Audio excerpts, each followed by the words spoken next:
Hello my friend, kumusta ka naman? I hope you're doing well. You know, everything in this life is binigay sa atin na kailangan natin paghirapan yung iba. Pero alam mo ba, may isa na hindi natin nare-recognize or kung na-recognize man natin, nakalimutan natin na libre lang.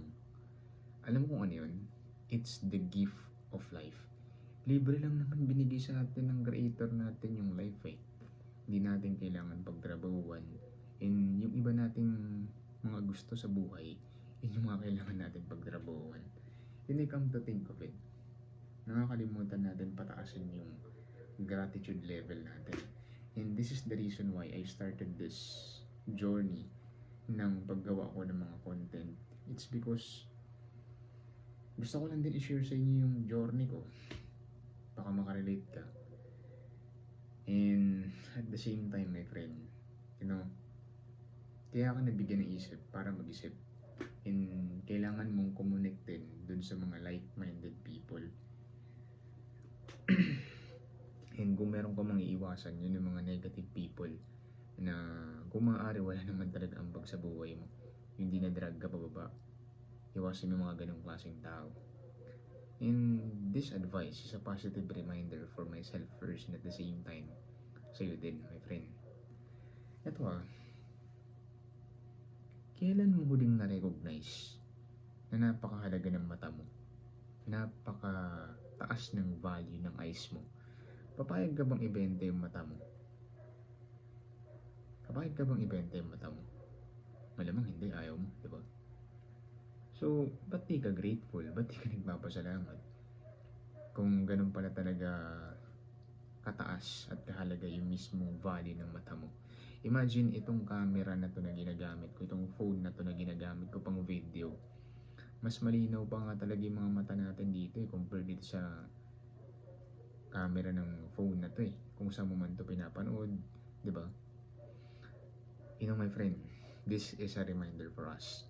No, kailangan natin pataasin yung gratitude natin, mag-seek tayo ng mga kaalaman that is beneficial and at the same time, i-share natin yun sa ibang tao. And this will become a continuous charity for us. Alam mo yun,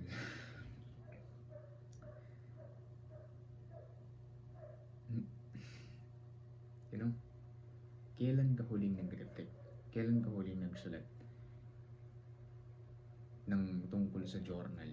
Ito, pwede kang mag-create ng video journal kagaya ng ginagawa natin right now. Pwede kang maggawa ng recording gamit yung phone mo. And at the same time, kailan ka huling nagsulat? Ganun. Kailan mo huling in-express yung mga thoughts mo? Well, my friend, this is a positive reminder again for myself first and at the same time. So you din na yung body natin has the right over us. Kailangan natin itong dinidevelop. Yung body natin, inaalagaan natin sa pag-workout dapat. And at the same time, yung pinapasok mo sa loob ng brain mo dapat hindi mga katoksikan. Ganun. Dinidevelop mo din yung communication skills mo.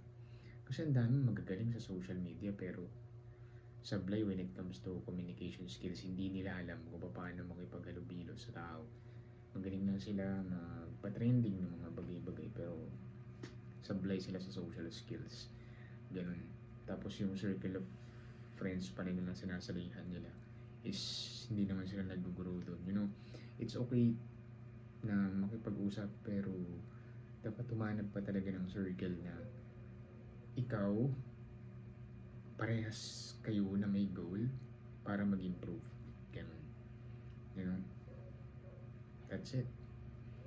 Have a great day. So, peace out.